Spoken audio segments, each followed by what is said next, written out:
So the time was the late 80s.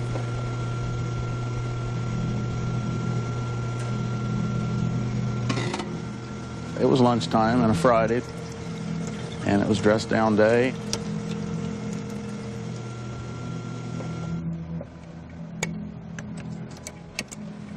And so the two things I did on Friday was wore jeans and a t-shirt, and I usually took my Ferrari to work.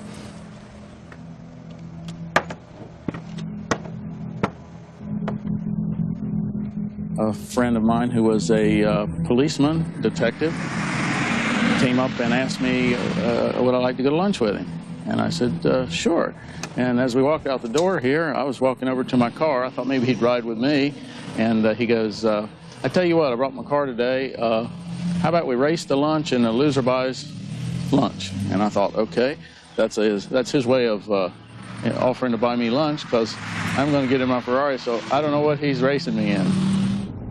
So I came up here and I pulled up here, and as I stopped here, he pulled up beside me.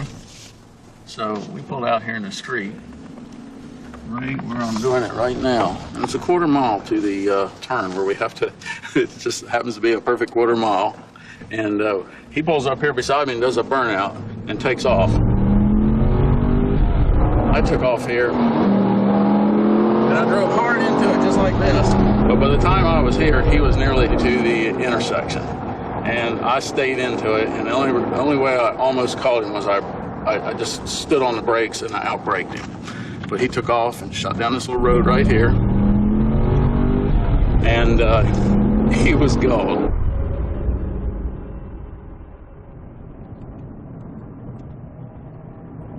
At this point right here, if some TV game show said, we'll give you $1 million if you tell us what kind of car that was, I couldn't have told you what it was for my life.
Sure is cold up here, isn't it, man?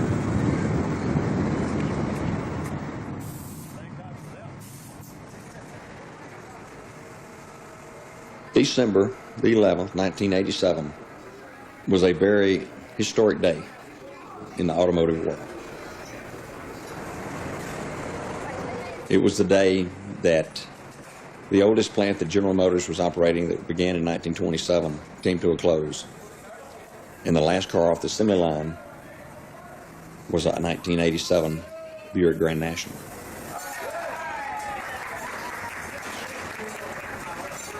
On that final day, my wife and I, and our 4-year-old son was there.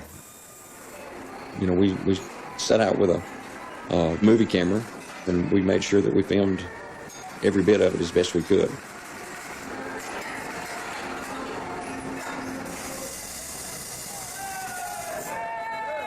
The most significant event in the plant that day, without a doubt, was when it came time for the body drop. And at that point, that's when it becomes a car. That was when it became a Grand National. You know, there were people cheering, there was people clapping, there were people crying. These people were losing their jobs that day. But they wanted to see that last car through. I remember a lady came up to us and gave me a big hug. And she was crying. She said, you know, this car was built by the best. And I want you to take care of it. And I hope I've done just that. I hope I've taken care of that car.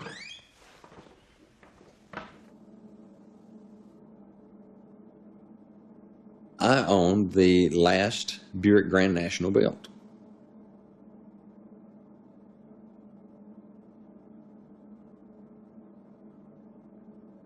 I feel really privileged to have the car.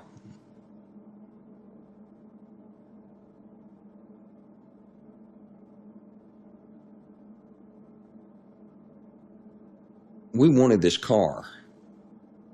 Since we had been a General Motors dealer for so many years, I felt like I should start a campaign to get the last car. And we started writing letters to Buick top management 6 months earlier, making phone calls. I was so persistent about having the last car. And Buick finally agreed. Yes, I wanted it from a collector standpoint. But you have to understand that I'm probably a little different from a lot of other car dealers. I have a real passion for General Motors, and I have a real passion for these cars. It becomes more than a car to me. And someone was going to get the last car. Someone who didn't even possibly know they were getting the last car. Might not have even been significant. But it is a part of automotive history that should be in a museum, should be put up, and should not be driven because of what it represents. We've had the car in its bedroom since 1990, preserved in its natural state.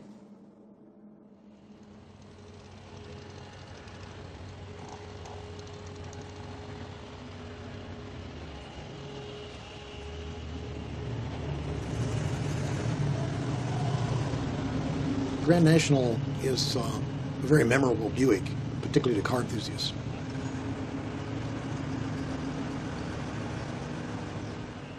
And it had rather humble beginnings. Here was a car with a Buick coat on, which is to say, traditional American, very simple, mass-produced car. They were the hot version of a type of car that's called personal luxury cars. These are two-door, sort of creased and folded shapes.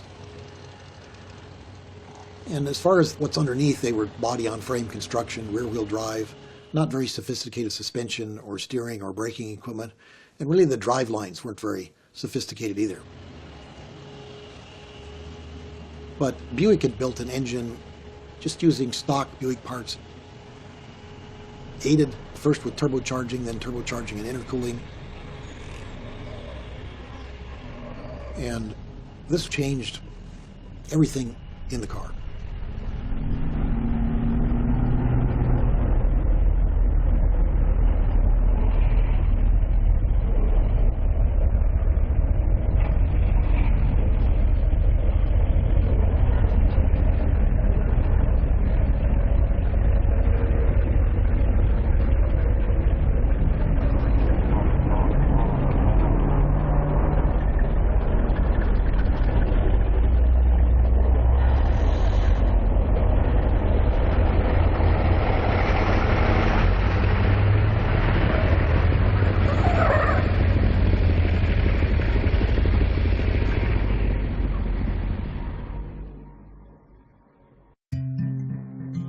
Skyhawk,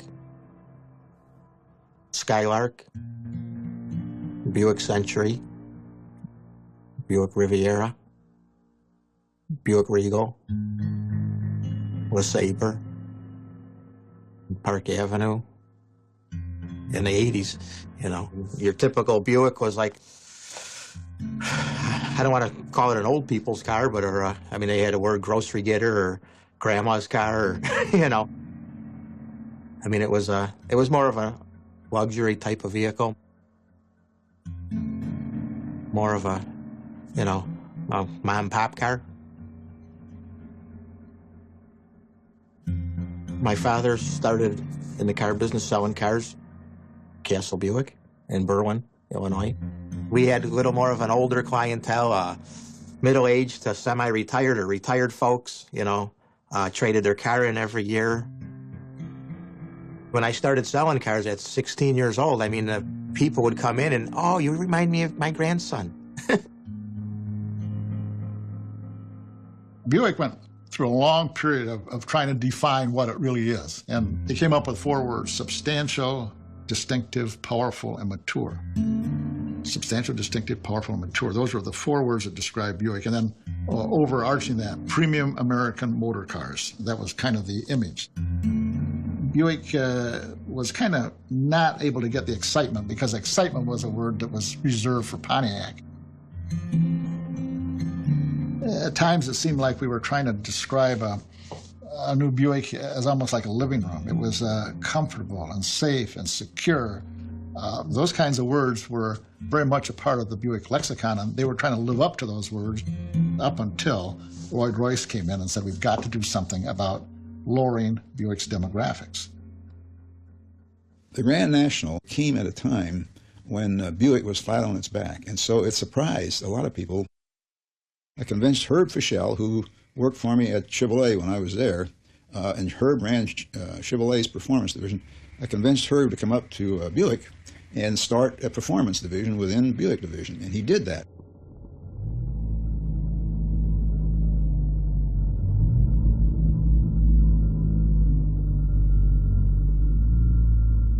Herb and his team and design staff all worked together. What kind of a vehicle could we put together that is a younger theme, doesn't appeal to the doctor, and demonstrates something radically different?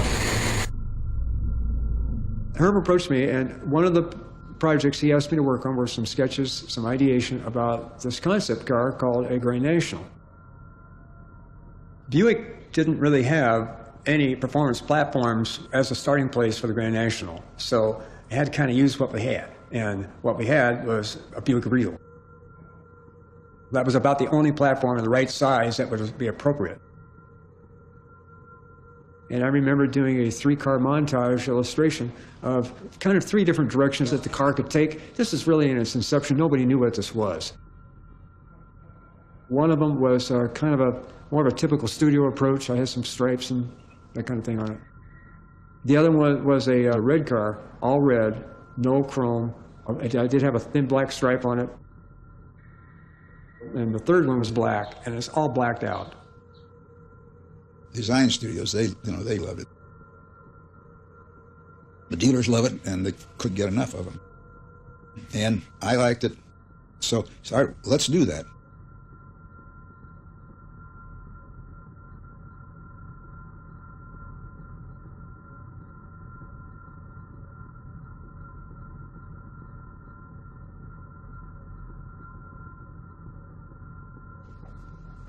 First time I saw a Grand National,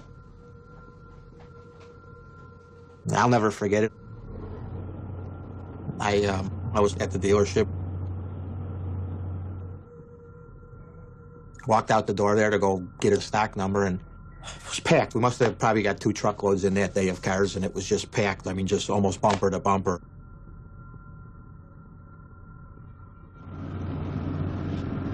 And I saw this all-black car.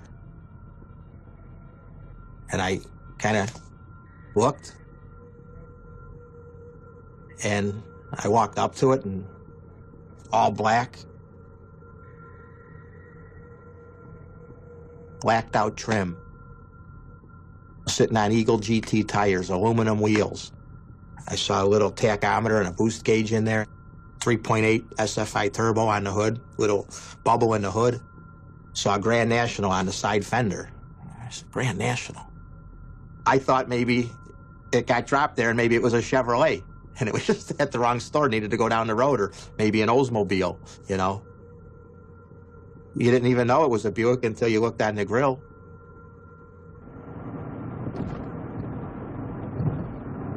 Here we are. This was the whole corner. Ogden and Oak Park. The Buick dealership is right here. It's Walgreens now. This is about right here where that Grand National is at. Like I say, I had no idea what I was looking at until I saw that fender and went and grabbed the keys and got in that car and started it up. It was like nothing I ever heard before. I mean, to this day, I mean, a Grand National still has that sound, or if somebody doesn't know about them, they'll, wow, that thing sounds different, you know.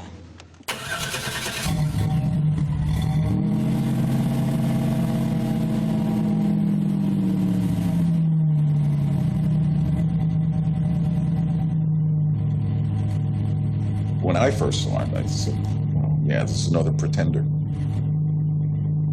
You look at that vehicle and you see somebody trying to do something with it that it doesn't have any business doing.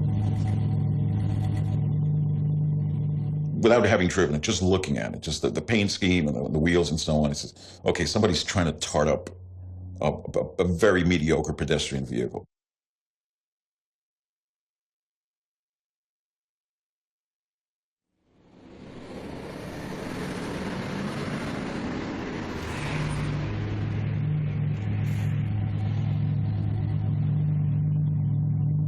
I had a lot of mixed feelings about the Grand National.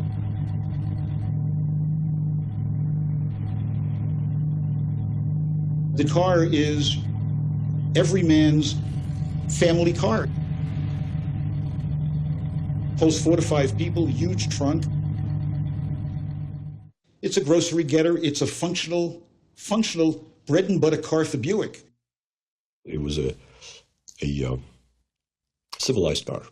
A luxurious car, actually, you know, until you messed with it. I gotta go back there and get my, see some real cars, dude. Mustangs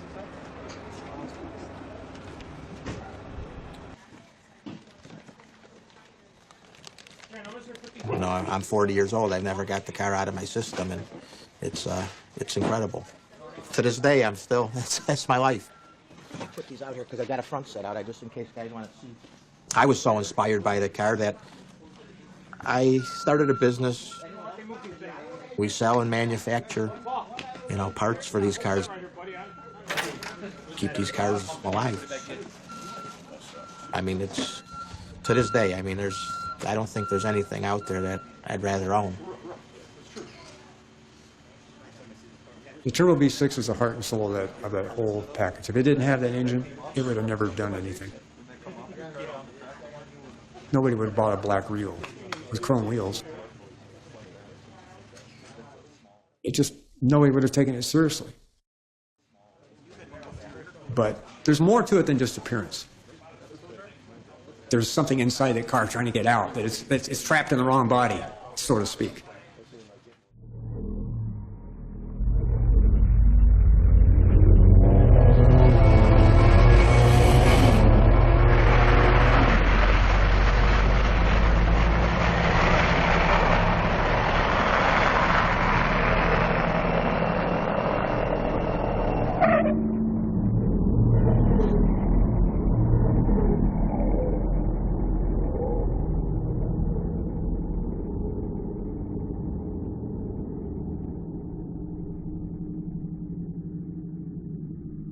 We got the Grand National. It appeared in the April issue of Car and Driver, 86, I guess it was. When we get test cars at the magazines, we typically get a car for a road test for maybe 2 weeks.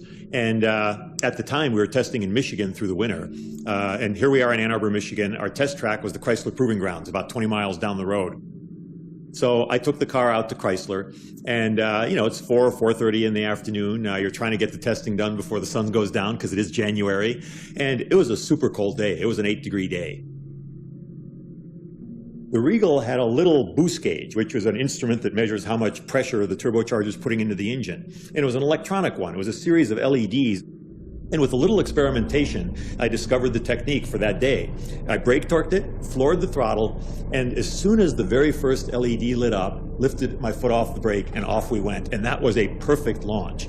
And the tires somehow were hooked up unbelievably, and they made not the squealing sound. It was almost, it was like a harsher sound, almost like the tread was being ripped off the tires. At the time, there was actually a paper tape that would spit out the results, and I'm looking at this, and I'm just having a hard time believing this thing. 1985 or 86, at the time, anything 6 flat or under 0 to 60 was really, really fast in those days. I mean, there just weren't a lot of cars that quick.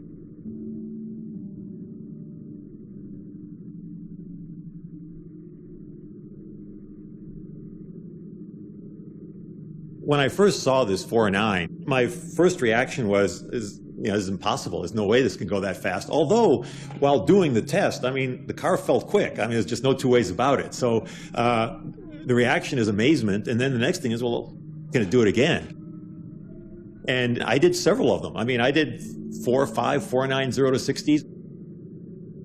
It might even have been a little bit quicker than 4.9, but we weather correct, and often the time improves. This time we would have been slowing it down.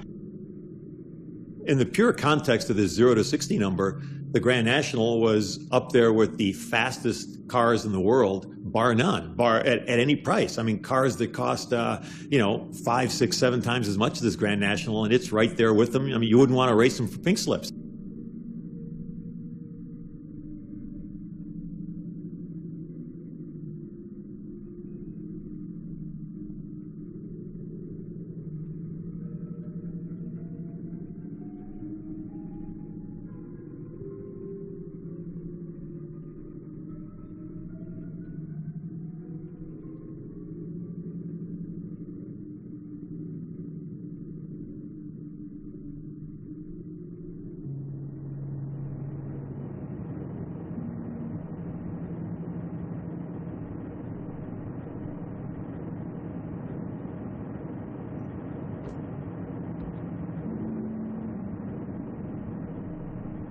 I remember.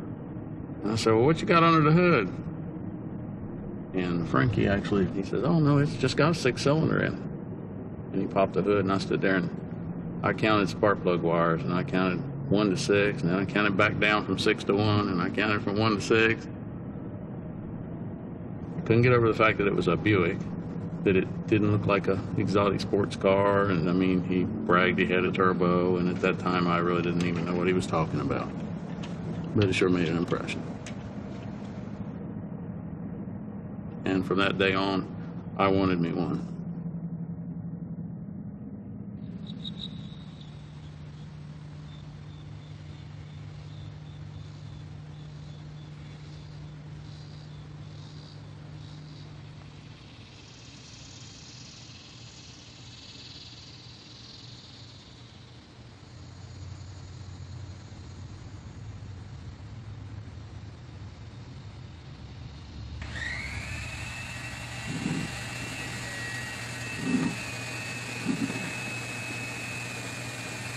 This shop was definitely not part of a plan. It just evolved. At first glance, you don't even realize how much stuff is here until you just start walking around trying to look at all of it. Some people see it and think it's absurdly crazy. Some people think they've gone to heaven when they see it, and I guess everybody just has a different way to evaluate what they see here.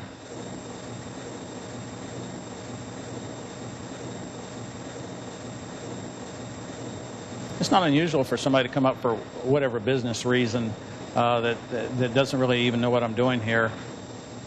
And they see these cars and they're initially puzzled by it, and they can't figure out, well, what's with all the black cars? And of course, the first comment out of their mouth is, what are you doing with those Monte Carlos?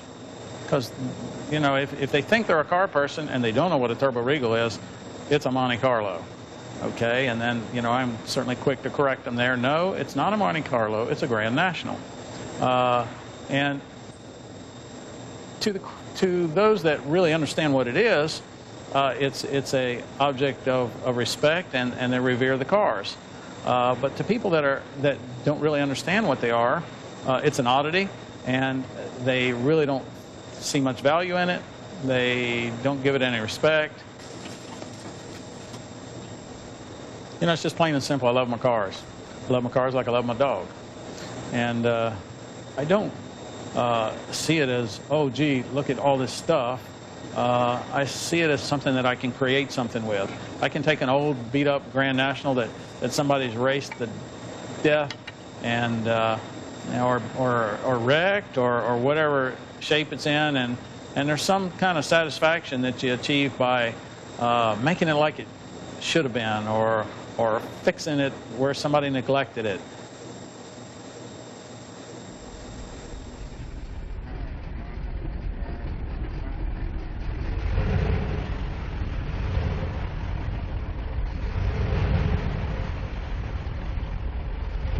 A lot of people were inclined to compare the speed available in these cars to everything. And in '87, there was no Ferrari that could run with it. There was no Lamborghini. In terms of acceleration, 0 to 60 and quarter mile, the only cars that could come close were like a Porsche Turbo.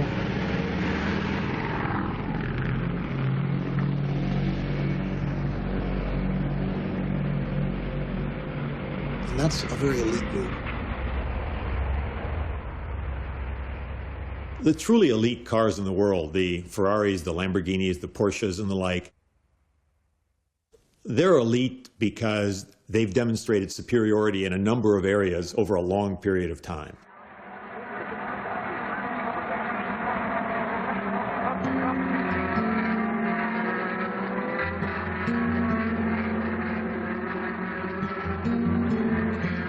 I mean, all those cars, they kind of start with performance.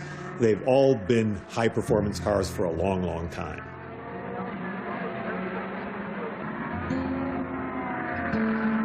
That performance aspect of their eliteness is also typically bolstered by some racing. And that gives their street car performance even more credential when there's genuine racing heritage backing it up. The cars often have been beautiful as well. And Ferraris over the years, some of them are the most beautiful cars ever designed. So they're fast, they've got racing heritage, they're good looking. And over the years, then this builds up this acceptance by not only automotive enthusiasts, but it gets to the point where even non-enthusiasts know that there's something special there.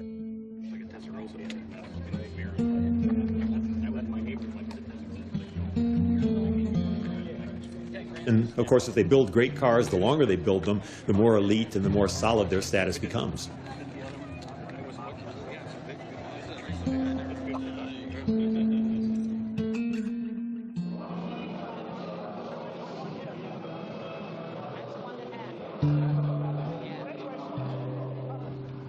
The Grand National has this one area, acceleration, where it is absolutely fabulous. And on every other front, it just doesn't figure. You know, it doesn't have the pedigree. It doesn't have the all-around excellence. It doesn't have great styling. It doesn't have great materials. It never escaped its Americanness, is really the truth of it. And that's why it became, was limited to being a muscle car and not much else.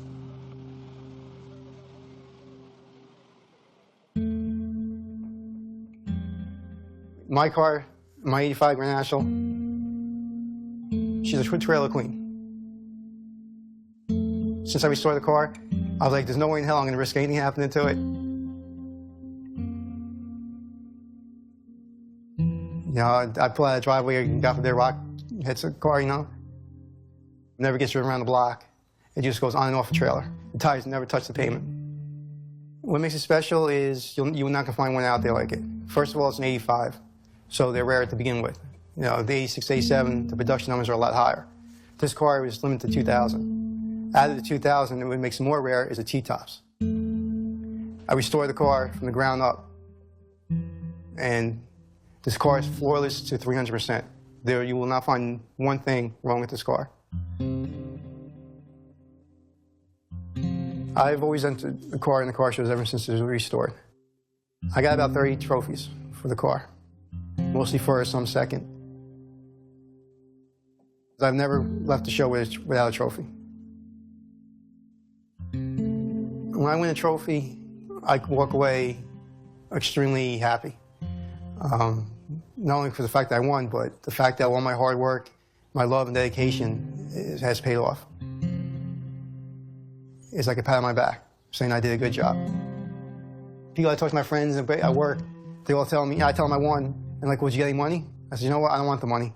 I want the trophy, because the money you'll blow on something and it's gone. The trophy will always be there, showing that this car, it deserved the trophy for what it is. And then I always take a picture. I take a picture of my daughter with the trophy next to the car.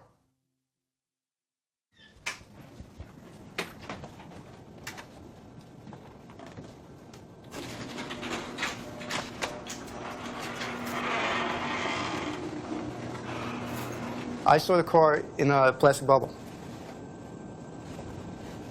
And what it does, it just preserves the car. There's fresh air that gets pumped through the bubble, which keeps it inflated, and it keeps all the moisture out, it keeps all the lint, all your rodents, anything that away from the car.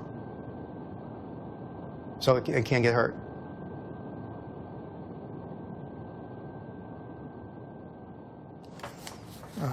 Sunday, September 27th is the last car show of the year.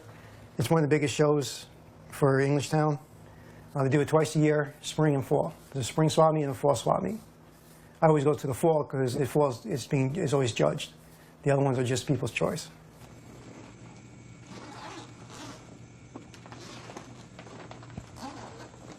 The negativity we get on the Grand Nationals are not of the looks itself,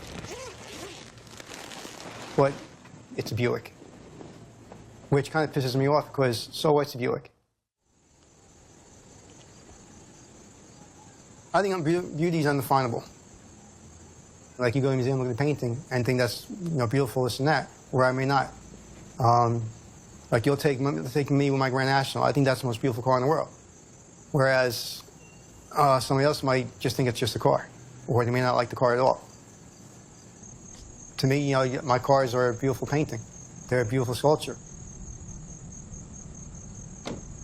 In terms of how much it's actually worth, my car, to me, I can't put a price on it. To me, the car is priceless.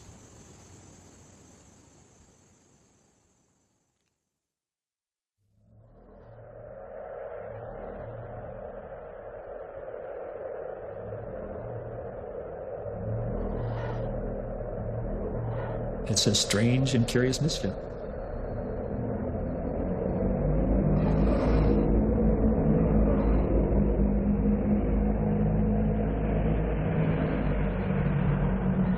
It's the inheritance of the car. It's the genes that are in there to start with.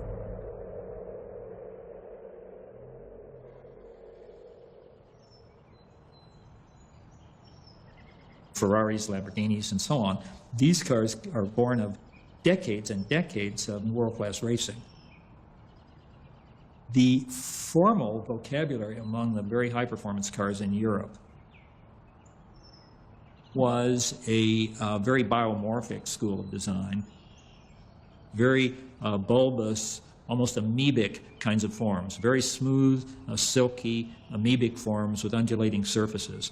But you also have these slivered, angular, planar surfaces. I think of the Testarossa. And so it must have seemed kind of mystifying to the man on the street. Well, wait a minute.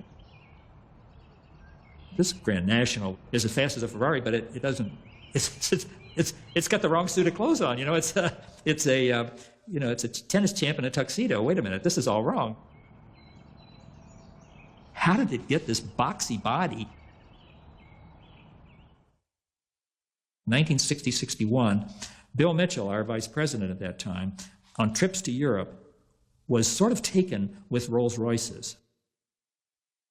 They had a kind of an upright sort of a boxiness, a certain dignity, if you will, because the Queen could almost walk into them and sit down. Mitchell loved it. He thought it was dignified, it was elegant, and so on. So in 1963, the Buick Riviera had come out with that look, this very, very boxy look. That then carried on, and into the 70s, it became endemic in General Motors cars. Even in the early 80s, this was still in the air. Well, the Regal got that.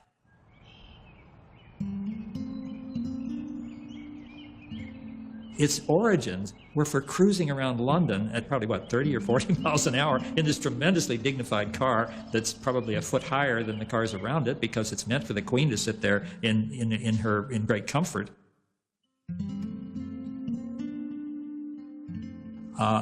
And then suddenly you're putting this on a race course?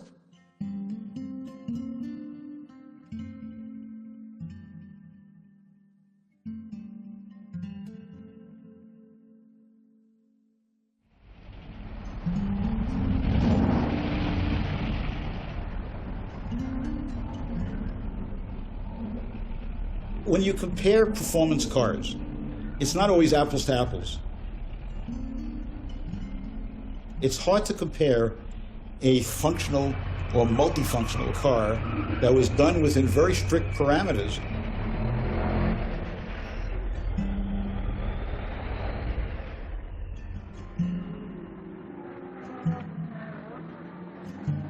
to a car that is purpose-built for the ultimate sports car challenge and come up with a rational kind of end result. A Ferrari owner knows he's buying a car that is steeped in history. They have a rich history of racing and winning. But those cars are trying to be an automotive ultimate, okay? And the Regal was not aimed at. It was to be a mainstream market car.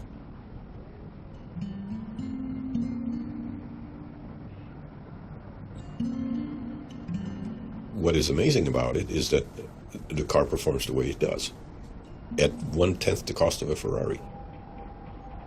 And maybe that's what makes it so attractive, or the lovable aspect of the car. You know, that it was, well, maybe low parentage, yes. You know, look what you can do with that.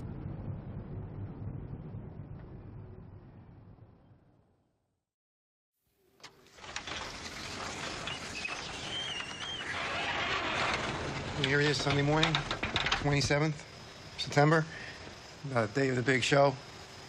It's about 9:30 in the morning. We should be at the track right now, setting up the display in the car, put the car on display, but unfortunately, Mother Nature let me down. So, my plan is just to enjoy the day off. Just, I took off for work and everything, so just use it as a day off and relax. You have your hopes up to show the car. You sit there, people come up to you. They say, wow, what a beautiful car, this, that, and it really makes you feel all the love and attention you gave the car, everything you did to get it to where it is just pays off. When people just sit there and just talk to you and just say, you look a real nice car you got. The show was rain or shine. I'm sure there's guys there, but mine ain't going.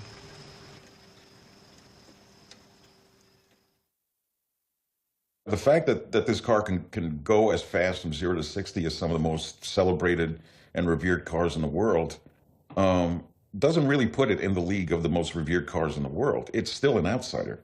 It's an outsider in the world of Porsches and Lambos and so on. It's an outsider in the world that spawned it, General Motors and Buick, and it is, I suppose, the quintessential outsider car. It really belongs nowhere, and it exists apparently on its own terms.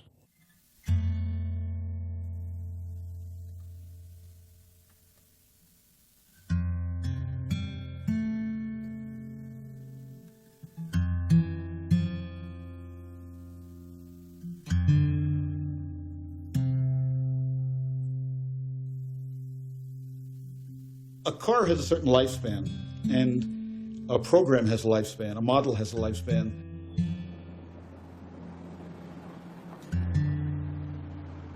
There are formulas for coming up with when do you stop it, when do you start it. Sometimes a car should die. Rear-wheel drive was going away at General Motors. The only car scheduled to have it forever was the Corvette. There never was really plans to do a front-wheel drive Corvette. It didn't make any sense. it was a sports car. But Buick knew that the Grand National was gone, the G-body was gone. There would not be another performance Buick, not in the foreseeable future. So a bunch of guys got together and figured, we're going to go front-wheel drive. Hey, let's go out in style, let's go out in glory, let's go out standing up.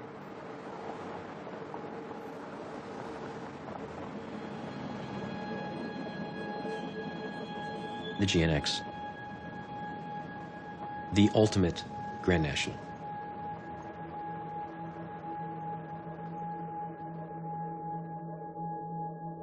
On October 9th of 1986, Mike Doble put together a program review with Buick Engineering, talking about the goals of the 1987 GNX, the Grand National to end all Grand Nationals. I'm reading right from the document here. Objective, create a limited production Grand National that achieves a memorable place in the history of high-performance automobiles, one that car collectors will want to own and that automotive writers will never forget. My responsibilities in the GNX program was to, I think, find the right people and enable them to do the best job they could. I was advanced concept and specialty vehicle manager for Buick.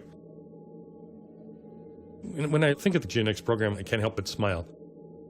I was very fortunate. I had no management restrictions on me whatsoever. Granted limited volume, we had to do that. Granted limited price, we had to do that as well. But speed and performance and sheer fun were not limited in any sort. And the direction just build us something outstanding. We were going out celebrating the end of this G-car line, building the perfect Grand National. It had all the refined treatments that the Grand National dreamed about when it went to bed at night. We made heavy modifications to those products. The only way we could do it was to bring in an outside source.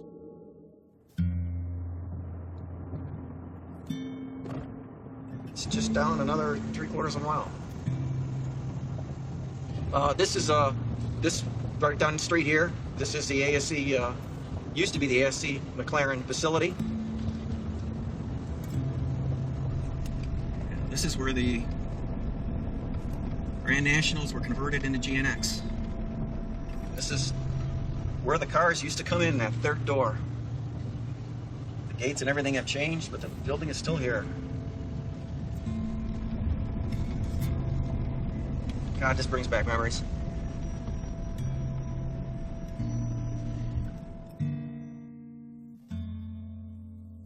At the time when the GNX program started, I was working at ASC. This is actually the start of the assembly process when we're first getting started. The line is full. We're starting to work on the cars. This next picture here is them. It shows two people actually starting to put the louvers, the front fender louvers, in the vehicle.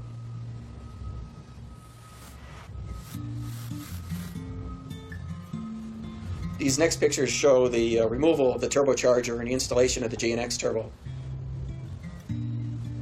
When the GNX turbo was put in, it was probably the most significant change to the vehicle, especially to the performance. We did the rear suspension on the vehicle. That was near the end.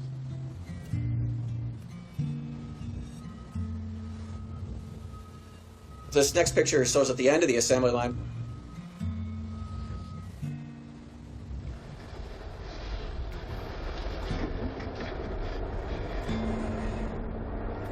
Is it a perfect car? By no means, no.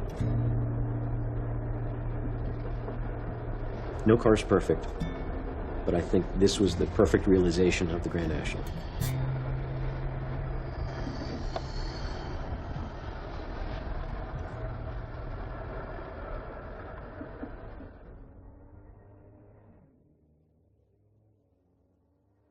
I always had a GNX in my press fleet.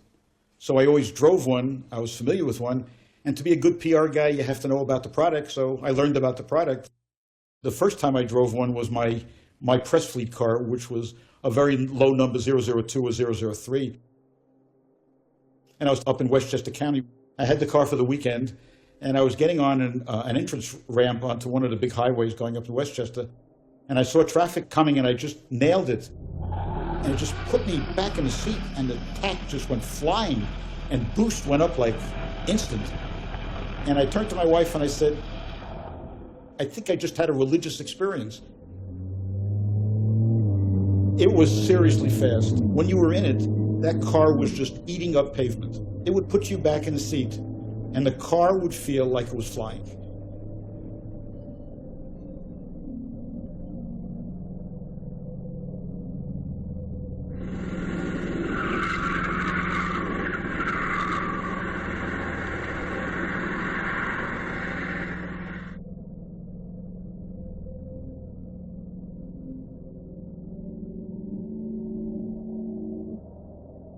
There aren't many cars that are described as axe-wielding barbarians, and that's how Tony Asenza described the GNX after he drove the car I gave him. Well, I was, at the time that I wrote this article, I was on staff at Car and Driver, and one of the many things I did was not necessarily road test cars, that was done by the technical staff, but I wrote a lot of driving impressions of new cars.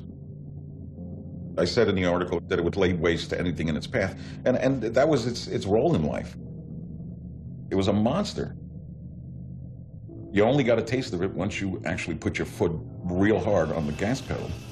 Once the turbo kicked in, it really was like leaping on the back of a crazed tiger. There wasn't much to hold on to. You were along for the ride.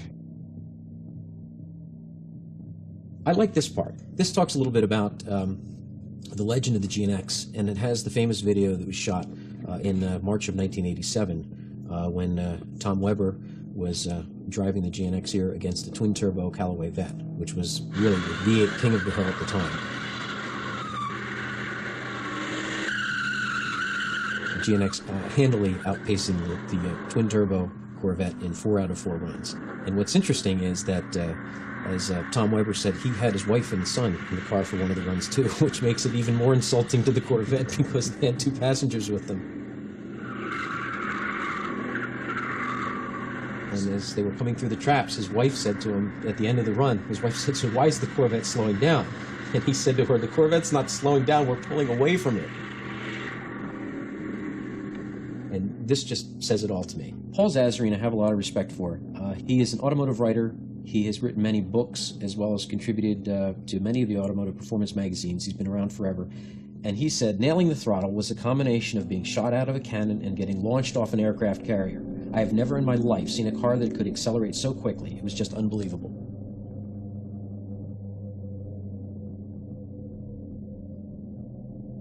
The Fortune 547 vehicles was a very short-run production, but it was a great production to have.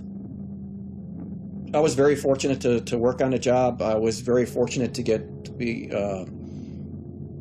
with the people that I worked with. It was a great thing.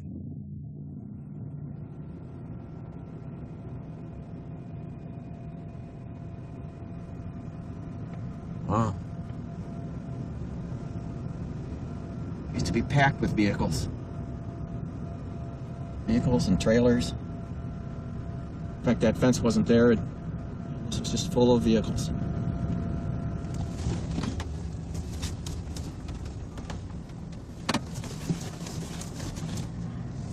That's the small door I used to go into in the morning. All those years ago.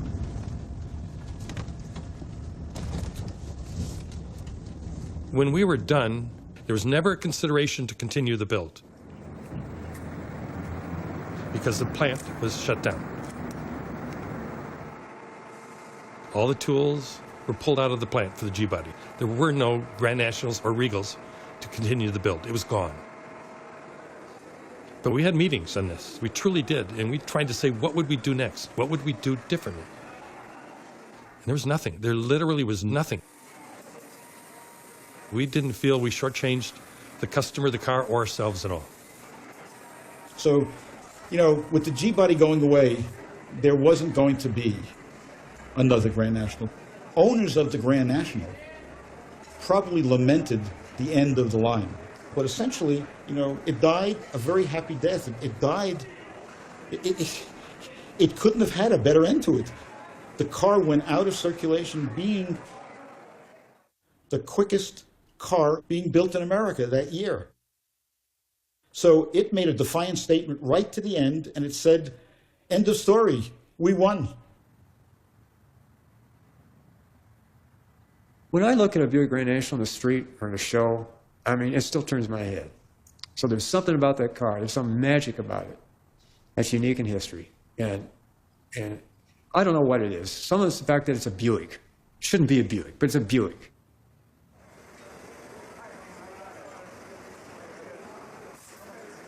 You have to understand, the Grand National fit in between a muscle car era and the computer performance age, if I can coin it that. It fit in there, and it hit a home run where nobody else could. Everything was downsized. We got bumpers, we got fuel restrictions, we got emission issues and all that. And everybody's struggling. In the 80s was a real struggle. Late 70s, early 80s was a real struggle for performance cars. And Buick hit a home run with that. The turbocharged V6 was all the low-end torque and everything. And they emerged as a winner in this vacuum of dull performance cars. And so to me, it's not a tragedy. It's a victory. It's a tremendous victory.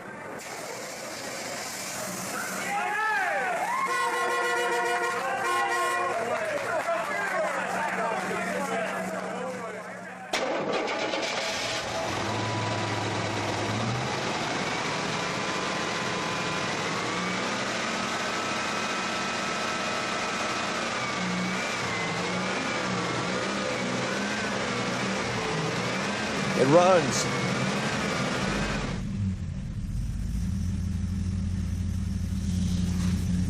We're getting the baby out for a walk, or a cruise, I might say. After 25 years.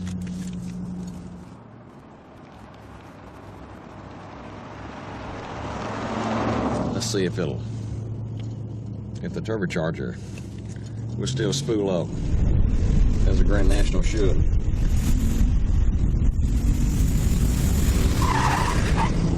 Yep.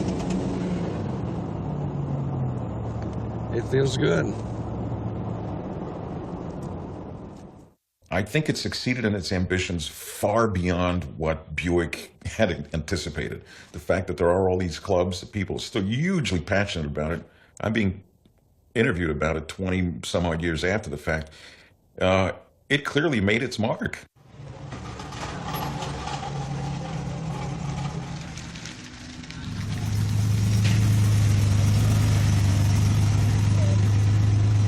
I mean, the fact that this product has inspired so many people to spend money and energy and invest their emotions in it has got to make it a winner.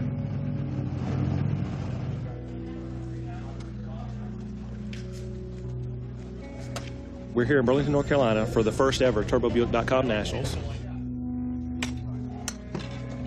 And what we've done is we've combined the drag racing at Piedmont Dragway along with a technical session here at Richard Clark's place. He graciously allowed TurboBuick.com the access to his facility.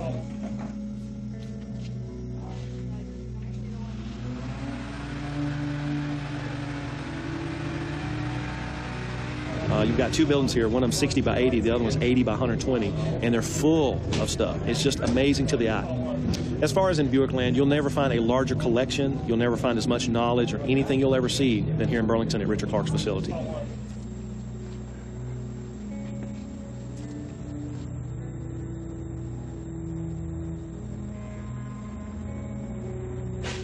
Extraordinary. Extraordinary. Mm-hmm. This is one-of-a-kind type of individual to collect like this, to be so focused and develop the resources to bring it in and organize it. But the volume, I mean, the volume is, never seen anything like it. I've been around a lot of car people. In this area, he's renowned. Renowned, yeah. If anybody says Grand National, they say, oh, Richard Clark. Yeah. I'll tell you what, Richard Clark is someone that just keeps the fire going. He is I would put him as the premier Buick guy just for the fact of his love for the cars, his passion for the cars, and his generosity where he gives back and everything. And I think that's what keeps a lot of the Buick guys together. It's trying to start with full pressure. Well, the average person sees me as sort of like an extremist. It's rather extreme. Even I have to admit it, okay? But I'm fortunate that I have the means to do what I like. To see all these people show up and the place be elbow to elbow in here and everybody having a good time. Got it. Everybody good? I don't know, it's overwhelming. It really is. Everybody comes up and thanks me. It's like, I didn't get involved to get anything out of the event. I just enjoy sharing a good thing with good people. Now lift the tower side, single John Reedy, 749 times, here we go.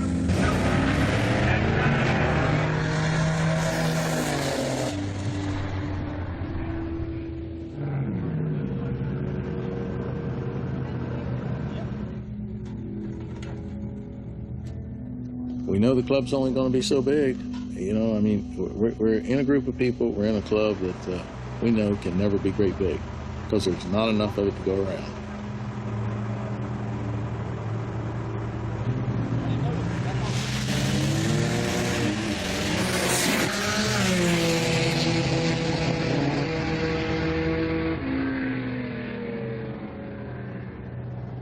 They're printing more money every day, but they're not making any more of these. And when they're all gone, they're all gone. But I think the kind of people that are here will keep it alive.